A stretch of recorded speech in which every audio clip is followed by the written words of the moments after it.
Hello and welcome back to High Performance Leadership Mastery. You're tuned into another High Performance Leadership Master class.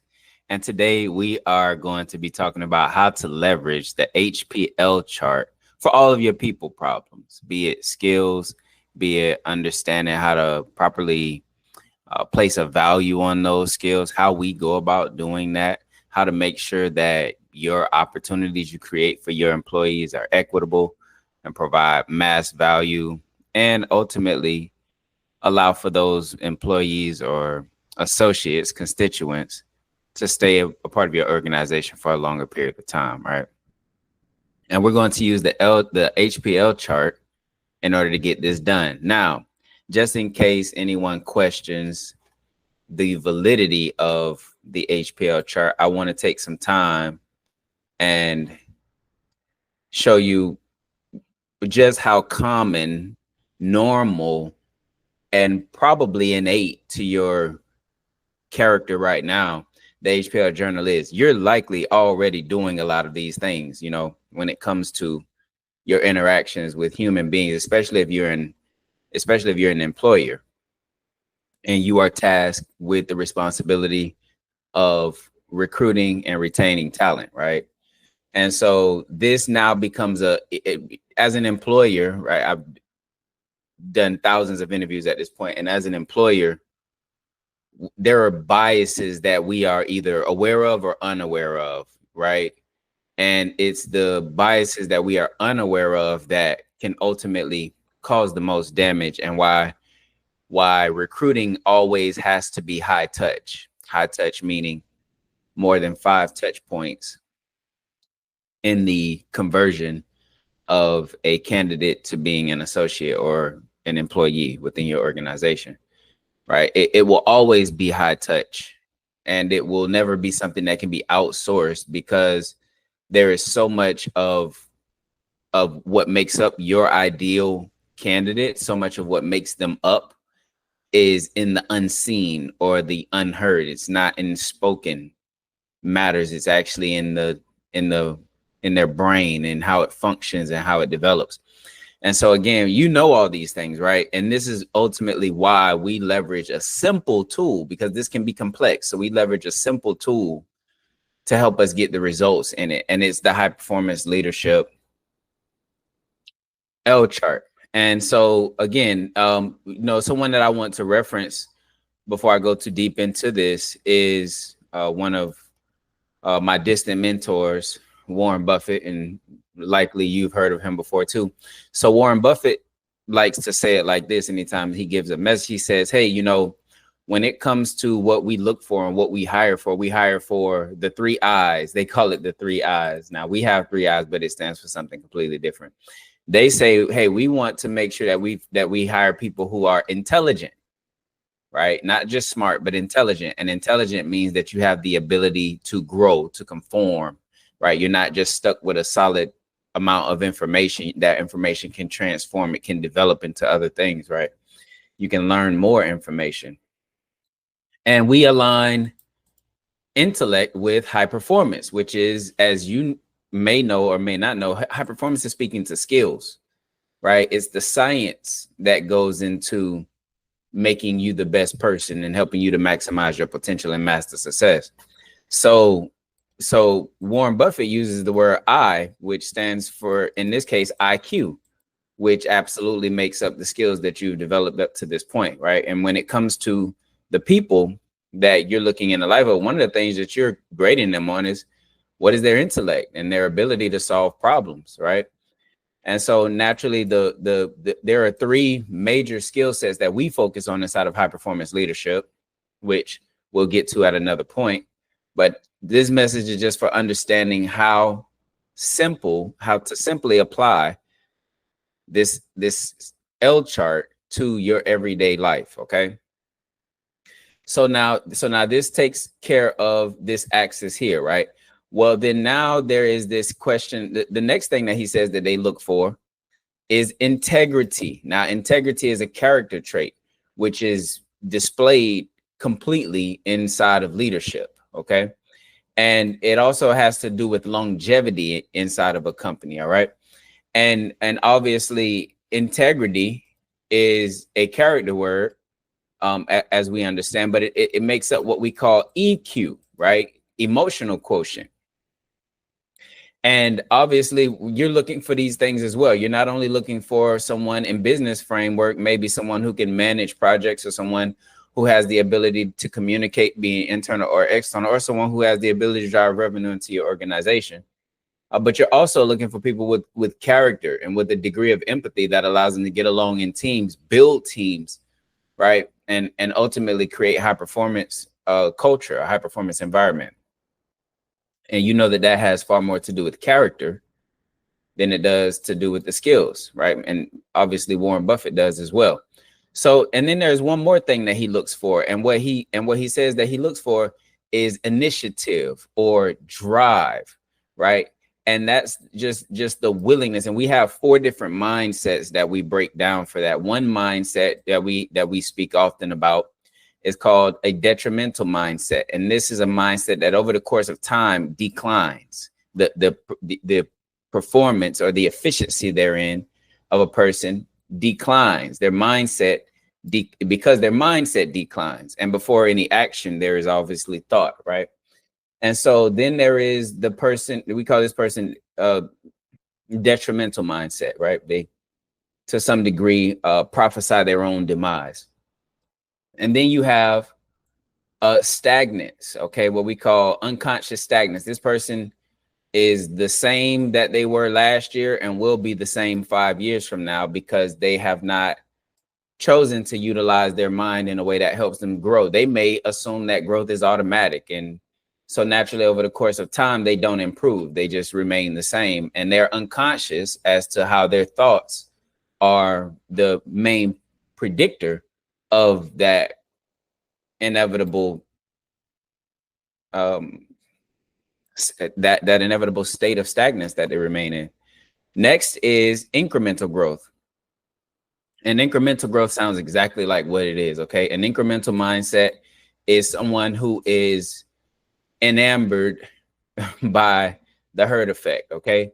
Whatever the most people are doing, that's ultimately what they will be doing. And they use that to figure out who their wife is. They use that to figure out what their career will be. They use that to figure out what they'll do in their off time. They use that to figure out what kind of clothing they'll wear. They use that to pretty much dictate their life. They look at the world, or they look at other people, or they look at their boss, they look at their peers, and they say, what are those individuals doing? I'll just go and do that. Okay, as long as it's not going in a negative way, forget what my purpose is, forget what I feel led to do with my life, forget what actually brings me joy. I'm just going to go and do what seems to be working for other people. It's called the incremental mindset. Okay, most people you and I encounter are there. And then there are some people who just seem to, man, they just seem to consistently stand atop new levels of success. Okay, they continuously find new plateaus. They continuously break the boundaries associated with what life is giving them, and you just see consistently how they level up. And you know, on a day-to-day basis, you really can't see anything that they're doing different from an incremental person. But over the course of time, it's like compound interest happens in regard to their productivity, in regard to their influence, in regard to their impact, in regard to their income, right? And you know these people. You may not be able to explain how they're doing what they're doing, but you know them. And the way we explain how they're doing is through what's known as a exponential mindset. Okay. Now it's what Warren Buffett referred to as initiative. Okay. And the reality is you can have someone who's highly skilled.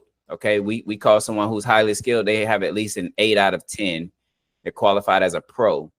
At least 8 out of 10 on this scale of high performance. Okay. These are the people who get paid. If you're not an 8 yet, then you're an amateur, and amateurs don't deserve to get paid. Definitely don't deserve to get paid top pay. Okay. And obviously the 10s are the SMEs, the subject matter experts, and individuals who we call high performers. High performers are 95% and better of anyone inside of a particular industry or endeavor, okay, for lack of other words. All right. And so with that being said, we can now be very subjective or objective, even better, right? When it comes to determining the quality talent that we currently have inside of our organization. And we simply use this chart to get that done, okay? And so here in this box, naturally, if we use, 5 as the midpoint here, and these numbers of 0 to 10, when it comes to a person having, a high degree of skill, obviously in this box, they don't, right? This is the box no one wants to be in, okay? And no one wants to associate with this because, you might be considered lazy. You might be considered dumb, all right? If you're in this box right here, no one wants to be lazy and dumb. No one wants to be low value. No one wants to be a low performer and low or untested character. No one wants to be that individual, right? And this is okay, but someone that I'd be even more afraid of than this person is actually this person, because the last thing that you want is someone, and this is in the words of Warren Buffett, he said, the last thing you want is someone who's intelligent and highly driven or has a high degree of initiative, right? But they lack character. Those are they, in his words, they lack integrity, right? I like his 3 eyes. Those are the last people you want to deal with. That's why I say someone who's worse than this is a person right here who's really, really smart and has bad morals, or they just don't align with yours, right? This person is going to do some serious damage. And what we say is, while this person here has the ability to cost your organization, say, $250,000 if you keep them around, as does this person, right? They have the potential to lose that as well. But because they have character, we believe that they can turn it around. They can make it up and make a shift from being someone with great character but no skill set to someone having great character and a high skill set. And now we know that they were on track to be leaders, right? So it's ultimately the people right here who are high performers with either low or unproven character. They just haven't shown it yet, right? And the number to dictate or that you should be watching for is about 2 years. Okay. If a person you're watching them and they remain as a high performer for just 2 years and you don't see any degree of them wanting to grow or move into a leadership role, that's a cue for you. All right. Because after 2 years, if they have not won and they're at the peak of their performance here, if they have not began to reach down and develop other what we call mentees. These are mentees in this box. If they haven't began to reach down and develop these people, they will inevitably never make this jump. Okay. And obviously, and so, yes, that said, ultimately we want to get people moving from this singular performance and success to being the leader of teams and growing people from this stage to being high performers, and then those people becoming leaders as well, right? This is ultimately how we create succession. And so you just watched what we did. And so when it comes to how your organization will likely run, interns will make up this column here, or entry-level employees will make up this box. No one will be here ideally, right? Because you do a great job of filtering quality talent. So you'll start people here, and then they'll become good at what they do because you'll have systems, structure, processes, KPIs, OKRs, SOPs, and the likewise in place that'll help this person thrive, right? And you'll create a culture that supports this growth, and then that person will inevitably want to be a part of the transformation that's happening in their lives and that continues to happen in other people's lives. And then this brands them as a high performance leader.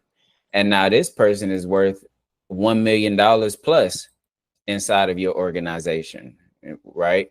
If this person can cost you, can earn you 1 million, this person can cost you 1 million if they do not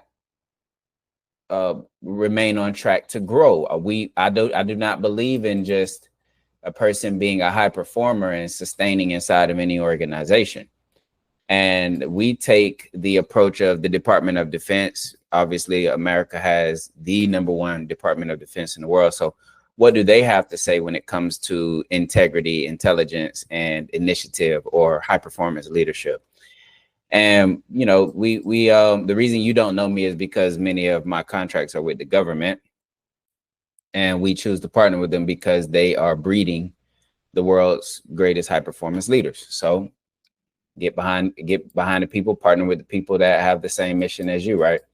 And that being said, here's how they break it down. You know, when asked, hey, who do you take? Do you take this guy or do you take this guy? Of course, everyone wants this guy, but there is only so many of those, right? So who do you take when it comes down to the high performer or the person who's the low performer but has great character? And what they'll say to you every single time is that this guy stays behind. He gets the axe, okay? And that they much rather take these two individuals, okay, than these two individuals. And the reason behind that is because this person who is a mentee, right, shown the ability to follow, you much rather want this person in war because at least you know they're going to do what you say, all right? Whereas this person who hasn't shown the character to follow along, right? Remember, great followers typically make great leaders, right? And on this chart, the only people who are leaders is this box right here. And so naturally, the reason that they are better leaders is because they've cultivated the EQ, the integrity, the leadership traits, the character to lead people, and people consensually follow them, versus this individual who, left to their own demises. High performers have a track record of actually not attracting to low performers. Okay. Most high performers don't want to be around low performers because they will inevitably slow them down. Right. And so because of that, this person has to get over, you know, the transactional aspect of business. Transactional. They have to get over that and become transformational in their thought process, because they realize, hey, you know, if this person is a low performer, I can train them and make them a star. They can transition, right? They can transition because coaching or management is one of the skill sets that ultimately determines the growth within an organization. I told you I'd share with you what those skill sets are. And quite frankly, no matter who you are or what your industry is, you do not have to step outside of high performance leadership the same way Warren Buffett, who's one of the richest men on the face of the earth, doesn't have to step outside of those 3 I's: intelligence, initiative, and integrity. And we say it as high performance skills, growth mindset, and exponential mindset. HP times exponential, L equals HPL. Now, if you're a math person, you know, if you try to put that algorithm any other way, it doesn't work, quite frankly. If you try to put HP plus, doesn't work. If you try to put HP minus L, doesn't work, right? And all of these tell a story, which we'll get to at some point as we continue on this journey. But thanks so much. Today's message was about how you can apply high performance leadership in a very, very simple way, in an objective and very, very simple way when it comes to your people and their performance and how you can use this chart. Okay. And then lastly, I'll say this because so far, you know, yeah, there is a little bit of subjectivity, and that's the fact that you may have a bias when it comes to your team. However, you can actually use this same chart. All right, here's the freebie. You can use this same chart. If you stayed around until then, shout out to you.